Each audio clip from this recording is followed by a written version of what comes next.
Season ஆரம்பத்துல இருந்தே சிஎஸ்கேக்கும் இன்ஜுரிக்கும் செட்டே ஆகலாம் சொல்லணும். இப்ப அகைன் இன்னொரு இன்ஜுரி வந்திருக்கு. நம்ம கலீல் அஹ்மத் இந்த ஐபிஎல் 2026 இருந்து ரூல்ட் அவுட் ஆயிருக்காரு. அவருக்கு பதிலா சிஎஸ்கே எந்த பிளேயர் ரீப்ளேஸ்மெண்ட் அசைன் பண்ண வாய்ப்பு இருக்கு. அதை வைத்து ஒரு சில சிஎஸ்கே அப்படின்னு இந்த வீடியோல பாக்கலாம். இப்ப நம்ம சேனலுக்கு புதுசா இருந்தீங்கன்னா இந்த வீடியோ இன்னும் லைக் கொடுங்க. மறக்காம 70 சேனலை சப்ஸ்கிரைப் பண்ணிக்கோங்க. இப்ப வாங்க கைஸ் வீடியோக்குள்ள போலாம். நம்ம எல்லாருமே இதுக்கு தான் வெயிட் பண்ணோம். நேத்து தல துணி ஹைதராபாத்துக்கு சிஎஸ்கே டீமோட போயிருக்காரு. அண்ட் இதுக்கு முன்னாடியே அவர் பெங்களூர் போனோம், கவுகாட்டி போனோம், ரெண்டு இடத்துக்குமே டிராவல் பண்ற டீமோட. ஆனா இப்ப அவர் ஹைதராபாத்துக்கு டிராவல் பண்ணிருக்காரு. அப்ப என்ன ப்ரோ தலதுனியா நாளைக்கு மேட்ச் விளையாட போறாரா கேட்டீங்கன்னா கைஸ் அங்கதான் இல்ல சொல்லணும். அண்ட் இன்னொரு டிலே தலதுனியோட பிளே பண்ண பாக்கிறதுக்கு தல தரிசனத்துக்கு நாளைக்கு மேட்ச்ல தலதுனி விளையாட போறது இல்ல. அதாவது அவர் மும்பை மேட்ச் பாத்தீங்கன்னா 23ஆம் தேதி நடக்குதுல, அந்த மேட்ச் தான் அவர் ரிட்டர்ன் ஆக போறாரு. கைஸ் ஆல்மோஸ்ட் தலதுனி 5 மேட்சா சிஎஸ்கேக்கு பிளே பண்ணல சீசன்ல. ஃபுல்லி பாத்தீங்கன்னா அந்த மும்பை மேட்சுக்காச்சும் கன்ஃபார்ம் தலதுனி ரிட்டர்ன் ஆகணும். அது வந்தாருன்னா அப்படி யாருக்கு பதிலா வர போறாரு. இப்ப கலீல் அஹ்மத் வேற இன்ஜுரி. தலதோனிக்கு நம்ம இன்னும் கொஞ்ச நாள் வெயிட் பண்ணும் போல தல தரிசனம் கிடைக்கிறதுக்கு. மோஸ்ட்லி ஹைதராபாத்ல கிடைக்கணும் எதிர்பார்த்தோம். அன்பார்ச்சுனேட்லி அது ஹைதராபாத்ல கிடைக்க போறது இல்ல. அந்த மும்பையில் தான் கிடைக்கணும்னு எழுதி வச்சிருந்தா அதை யாராவது தடுக்க முடியாது. கண்டிப்பா தலதோனி மும்பை மேட்சுக்கு ரிட்டர்ன் ஆயிடுவாருன்னு நியூஸ் வந்திருக்கு. பார்க்கறதுக்கு ஓஃபுல்லி தலதோனி ஃபுல்லா ஃபிட்டா இருக்காரு மாதிரி தான் தெரியுது. இடத்துல நல்லா பேட்டிங் பண்ற சிக்ஸஸ் அடிக்கிறாரு. அவர் ஓஃபுல்லி பார்த்தா மும்பை மேட்சுக்கு பார்த்தா தலதோனி கண்டிப்பா ரிட்டர்ன் ஆயிடுவாருன்னு நம்ம எல்லாருமே நம்பலாம். மோஸ்ட்லி நானுமே அதான் நம்புறேன். தலதோனி மும்பை மேட்சுக்கு கண்டிப்பா வந்துருவாரு. ஒரு பக்கம் தலையோட இந்த ஒரு அப்டேட் வந்தா, இன்னொரு பக்கம் நேத்து ஒரு முக்கியமான அப்டேட் வந்திருக்கு. அது என்னன்னு கேட்டீங்கன்னா, நாளைக்கு முடிஞ்ச RCB versus CSK match at Chinnaswamy ஸ்டேடியத்துல என்னென்ன நடந்துச்சு உங்க எல்லாருக்குமே தெரியும். ஆர்சிபி ஃபேன்ஸ் சிஎஸ்கே ஃபேன்ஸ் என்னென்ன பண்ணாங்க, அபியூஸ் பண்றதா இருக்கட்டும், அந்த கிரவுண்ட் டிஜேவே பாத்தீங்கன்னா சிஎஸ்கே பிளேயர்ஸ்க்கு அகேன்ஸ்ட் தான் அந்த சாங்ஸ் பிளே பண்ணது. அண்ட் இட்லி தோசை சாம்பார் சட்னி அந்த ஒரு சாங்கை போட்டதுல பெரிய இஷ்யூ இப்ப ஆயிருக்கு. சிஎஸ்கே சிஓ என்ன சொல்லியிருக்காருன்னா, எங்க டீம் பிளேயர்ஸ் பத்தியும் அந்த எங்க டீம் ஃபேன்ஸ் மேலேயும் பார்த்தா இது பண்ற மாரி சாங்ஸ் அங்க பிளே பண்ணிருக்காங்கன்னு ஆர்சிபி டிஜே ராகேஷ் இருக்காருல, அவர் மேல ஒரு கேஸ பாத்தீங்கன்னா பிசிஐ கிட்ட சப்மிட் பண்ணிருக்காங்க. இதை பிசிஐ கூட சீட்ல அதுக்கான ஆக்ஷன்ஸுமே எடுக்க போறாங்க. ஒரு ஹோம் டீமுக்கு சப்போர்ட் பண்ற மாதிரி பண்ணலாம். ஆனா இந்த லெவல்ல ஆர்சிபி பிளேயர்ஸ் ஃபேன்ஸ் டிஜே அவங்க மேனேஜ்மெண்ட்டுமே பாத்தீங்கன்னா இது உடன்பாடுன்ற மாதிரி நியூஸ் வருது. கண்டிப்பா கைஸ் நான் பார்த்ததுல one of the worst fan பாய்ஸ்னா கண்டிப்பா ஆர்சிபி ஃபேன்ஸ் சொல்லலாம். அந்த ஒரு சில ஆர்சிபி ஃபேன்ஸ் நல்லா பண்ணாலும் ஒரு சில ஆர்சிபி தற்கூரி ஃபேன்ஸ் இருக்காங்க. அவங்க எல்லாம் ஜென்மத்துக்கும் பாத்தீங்கன்னா திருத்தவே முடியாது. நீங்க என்னதான் சொன்னாலும் திருப்பி நாய் குலைச்சிட்டே இருக்குன்ற மாதிரி பாத்தீங்கன்னா அவங்க திருப்பி பண்றதை பண்ணிட்டே தான் இருப்பாங்க. நம்ம கண்டுக்காம போயிட்டே இருக்கணும். யோ சிஎஸ்கேக்கு என்னையா நடக்குது? ஆரம்பத்துல நேத்து நைட்ஸ் அவுட் ஆனாரு. அதுக்கப்புறம் தலதோனி ஒரு 2 வீக்ஸ் இன்ஜுரி, இன்னும் இப்ப வரையும் ஆடாம இருக்காரு. அடுத்து இன்னொரு இன்ஜுரியா இப்ப நம்ம கலீல் அஹ்மத் பாத்தீங்கன்னா லாஸ்ட் மேட்ச் ஒரு இன்ஜுரி காரணமா ஸ்கேன் எடுத்திருக்காங்க.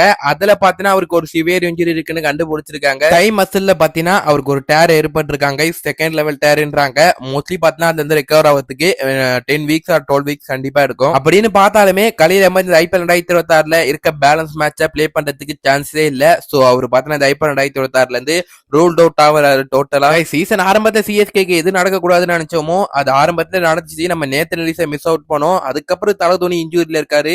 இப்ப கலீல் அஹ்மத் சீசன் விட்டு ரூல்ட் அவுட் ஆயிருக்காரு. பேக் டு பேக் பாத்தீங்கன்னா சிஎஸ்கேக்கு ஒரு பிக் ப்ளோ சொல்லணும். இது சிஎஸ்கேக்கு இப்பதான் டீம்லாம் செட் ஆகி எல்லாம் நல்லா போயிட்டு இருக்குன்னு நினைச்சோம். 2 match back to back win பண்ணிருக்கோம். ஆனா இந்த டைம்ல இந்த மாதிரி ஒரு இன்ஜுரி வந்திருக்கு. கலீல் அஹ்மத் ரூல்ட் அவுட் ஆயிருக்காரு.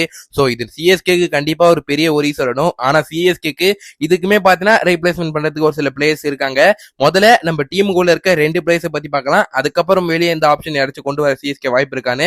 அந்த ஆப்ஷன் யார் இருந்து நான் ஒரு 3 ஆப்ஷனை கொண்டு வந்திருக்கேன். இந்த டாப் 3ல ஏதாச்சும் ஒரு பிளேயர் வரலாம். அதுலயுமே பாத்தீங்கன்னா டாப் 1 இருக்க பிளேயர் தான் ஆல்மோஸ்ட் என்னோட ஒரு ஃபர்ஸ்ட் சாய்ஸ் பிளேயரா இருப்பாரு. அவர் யாரு எல்லாத்தையும் இப்ப பார்க்கலாம். ஃபர்ஸ்ட் ஆப்ஷன் அண்ட் பெஸ்ட் ஆப்ஷனா உள்ள இருக்கிறதுல ராமகிருஷ்ணா கோஷ் தான். நான் கண்டிப்பா ராமகிருஷ்ணா கோஷ் தான் போவேன். அண்ட் என்னதான் முகேஷ் சௌத்ரி ஒரு பக்கத்துல இருக்காரு சொல்லணும், ராமகிருஷ்ணா கோஷ் தான் என்ன பொறுத்தரையும் அண்டர்ரேட்டட் கிரிக்கெட்டர்னு சொல்லணும். தரமான ஃபார்மர்ஸ் டொமஸ்டிக்ல கொடுத்திருக்காரு. மகாராஷ்டிராக்கு நல்லாவே பண்ணிருக்காரு ரீசென்ட் டைம்ஸ்ல. இவருக்கு இன்னும் சிஎஸ்கே பிளேயிங் லெவல்ல வாய்ப்பு கிடைக்காதது நான் ரொம்ப சர்ப்ரைஸ் சொல்லணும். ஆனா இப்ப இந்த கலீல் அஹ்மத் ரூல்ட் அவுட் அவருக்கு ஒரு நல்ல வழியை ஏற்படுத்தி கொடுத்திருக்கு சொல்லணும். கண்டிப்பா ராமகிருஷ்ணா கோஷ் உள்ள வந்தாருன்னா அவரால் நல்லா போலிங் போட முடியும். பேட்டிங்ல குயிக்கான நாக்ஸுமே விளையாடுவாரு. சோ ரெண்டுமே வச்சிருக்காரு. ஒரு நல்ல ஆல்ரவுண்டர் ராமகிருஷ்ணா கோஷ் பொறுத்தவரையும் என்னோட பச்சை சைஸா பாத்தீங்கன்னா ராமகிருஷ்ணா கோஷ் தான் இருப்பாரு. நான் அப்படி சிஎஸ்கேல கலீலுக்கே பதிலா பார்த்தா உள்ள இருக்க இவங்க 2 பேர்ல யாராச்சும் ஒருத்தர் போனோம்னா கண்டிப்பா ராமகிருஷ்ணா கோஷ் போவேன்.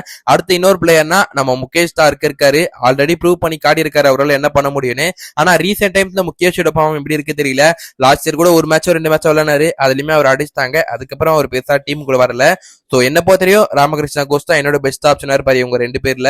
அண்ட் அப்படி லைக் பாத்தீங்கன்னா கலீல் லெஃப்ட் ஹேண்டர், அதனால லெஃப்ட் ஆர்ம் பவுலர் தான் போகணும்னு நினைச்சாங்கன்னா முகேஷ் சௌத்ரிக்கு சிஎஸ்கே மேபி போறதுக்கு சான்ஸ் இருக்கு.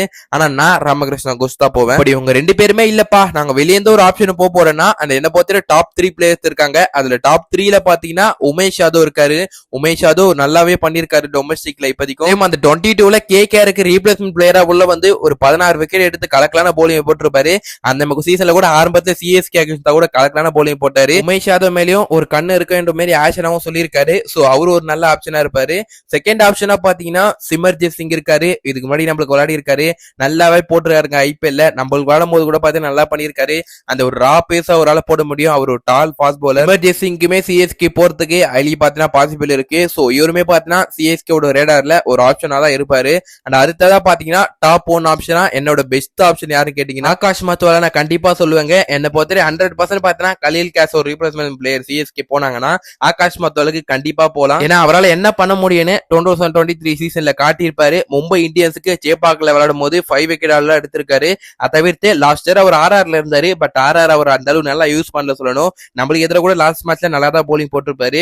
சோ ஆகாஷ் மத்வால் ஒரு நல்ல பவுலருங்க. அவர் யாருமே இருக்காதது நான் ரொம்ப சர்ப்ரைஸ். சிஎஸ்கேக்குமே இப்ப அவரோட ஒரு தேவைன்னு எனக்கு தோணுது. ஏன்னா அன்சுல் கம்போஜ் ஒரு பக்கம் நேத்துல தரமா போலிங் போடுறாரு. அவர் கூட சப்போர்ட் பண்ற விதமா ஆகாஷ் மத்வால மட்டும் சிஎஸ்கே ரீப்ளேஸ்மெண்ட் பிளேயரா உள்ள கொண்டு வந்தாங்க கலீலுக்கு. சும்மா சிஎஸ்கே டெத் போலிங் கன் ஆயிடு சொல்லணும். ஓவர் 10 இருக்காரு அன்சுல் கம்போஜ். இப்ப ஆகாஷ் மத்வால்லாம் சும்மா அந்த ஒரு பவுலிங் லைனே போய் பாத்தீங்கன்னா பயங்கரமா இருக்கும் சொல்லணும். சோ ஆகாஷ் மத்வாலுமே என்ன பொறுத்தவரை ஒரு ஃபர்ஸ்ட் ஆப்ஷனா இருப்பாரு. உங்க 3 பேர்ல இருந்து கண்டிப்பா ஆகாஷ் மத்வால சிஎஸ்கே ரீப்ளேஸ்மெண்ட் பிளேயரா அறிவிச்சாங்கன்னா நான் ஆச்சரியமே பட மாட்டாங்க. ஏன்னா அவர் தான் பெஸ்ட் ஆப்ஷன் இப்போதைக்கு இருக்கிறதுல ரிசோர்ட்ல. ஒரு ராஜ்வர்தன் அங்கேக்க இருக்காரு, ஒரு கமலேஷ் நாகர் கோட்டி, இந்த மாதிரி ஆப்ஷன்ஸுமே இருக்கு. முதல்ல சிஎஸ்கே உங்களுக்கு எல்லாம் போக மாட்டாங்க. என்ன பொறுத்தவரை போனா ஆகாஷ் மத்வாலுக்கு சிஎஸ்கே போறதுக்கு ஹைலி பாசிபிள் இருக்கு. அவ்வளவுதான் இந்த வீடியோ. இந்த வீடியோ இன்னும் லைக் கொடுங்க. மறக்காம எல்லோ தமிழ் சேனலுக்கு புதுசா இருந்தீங்கன்னா இன்னும் சப்ஸ்கிரைப் பண்ண பாத்தீங்கன்னா சப்ஸ்கிரைப் பண்ணுங்க. அப்ப நல்ல சிஎஸ்கே கல்வியை சந்திக்கும் முறை உங்களை விடைபெறுவது நான் உங்கள் ஹரி. Stay tuned guys.